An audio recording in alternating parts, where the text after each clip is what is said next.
Bonjour chers tuteurs, je me nomme Abdou Khadir Pouy et je suis le responsable multimédia de l'Université virtuelle du Sénégal. Cette vidéo a été réalisée dans le but de vous faire connaître le véritable rôle du tuteur, les moyens d'interaction du tuteur avec les étudiants, la stratégie du tutorat et aussi le profil du tuteur.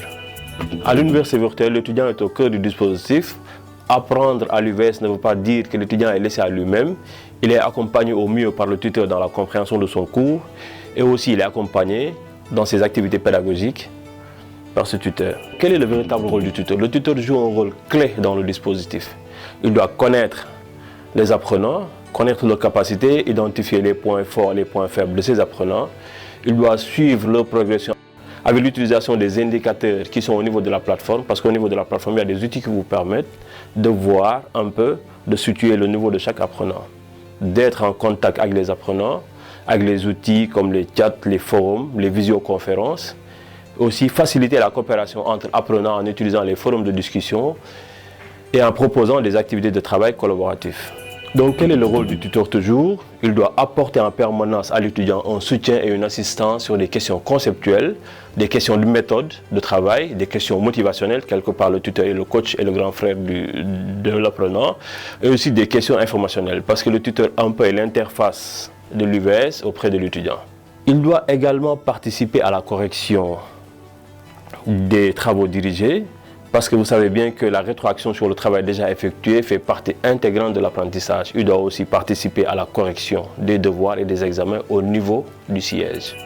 Le tuteur dispose de beaucoup de moyens d'interaction avec les étudiants, qui sont des outils modernes de communication, comme par exemple le courrier électronique, parce qu'effectivement, il faut savoir que la plateforme est liée avec l'email du prof.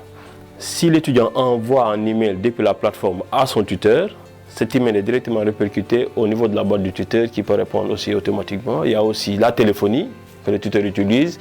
Je vous conseille déjà d'identifier dans votre groupe le responsable. Prenez son numéro de téléphone et aussi échanger avec lui sur des points. Il y a aussi les médias sociaux. Effectivement, certains étudiants utilisent WhatsApp pour créer des groupes et échanger. Il y a les forums de discussion au niveau de la plateforme. Il y a les conférences téléphoniques, la visioconférence comme le Big Blue Button. On y reviendra tout à l'heure sur la partie pratique. Il y a aussi l'audioconférence et la webconférence. Selon les cas, le travail du tuteur peut revêtir plusieurs activités. Il doit répondre aux messages électroniques, ça c'est la communication privée. Il doit aussi animer, modérer les forums de discussion, ça c'est la communication publique. Il doit aussi organiser des chats ou des visioconférences. Il doit faire le suivi des progressions des apprenants et de l'acquisition des compétences. Il doit relancer les apprenants muets ou peu présents, parce qu'au niveau de la plateforme, il y a des outils qui vous permettent de voir qui sont les étudiants inactifs, et une fois identifiés, vous pouvez envoyer un email directement pour les relancer. Il y a aussi le recensement des problèmes ou des satisfactions et les partager avec les autres acteurs de la formation.